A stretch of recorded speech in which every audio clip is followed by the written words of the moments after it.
आखिर क्यों आम आदमी पार्टी, बाकी विपक्षी पार्टियां, देश के किसान और देश की जनता मोदी सरकार के कृषि बिल के खिलाफ खड़े हैं?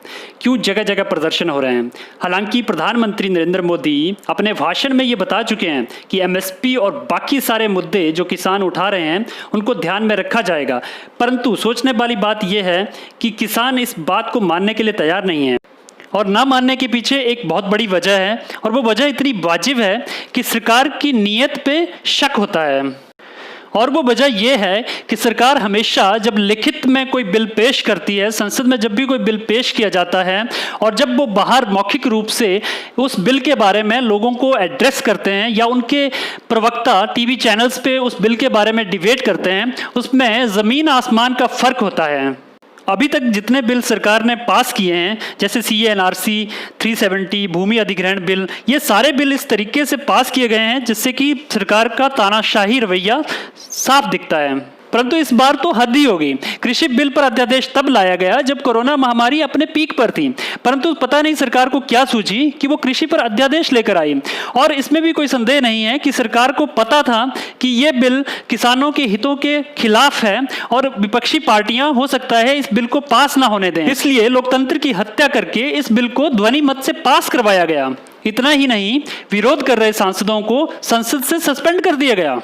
यहाँ हम आपको बताते चलें कि बिल में सबसे बड़ा प्रावधान ये किया गया है कि व्यापारी या किसान अनाज का भंडारण कर सकते हैं, केवल युद्ध और आपात स्थिति में ही वो ऐसा नहीं कर सकते। तो प्रश्न ये उठता है कि जून में तो ऐसी कोई स्थिति नहीं थी, तो क्यों अध्यादेश लाना पड़ा? इतनी हड़बड़ी क्या थी? और दूसरे प्रावधान के बारे में भी बात कर लेते हैं जिसके कारण पूरे देश में प्रदर्शन हो रहे हैं।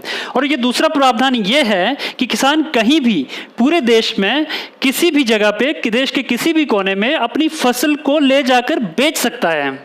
भाई कोई इनसे पूछे कि क्या आपको सच में लगता है कि किसान अपनी फसल का भंडारण कर सकता है और उचित मूल्य मिलने पर ही उसको बेच सकता है?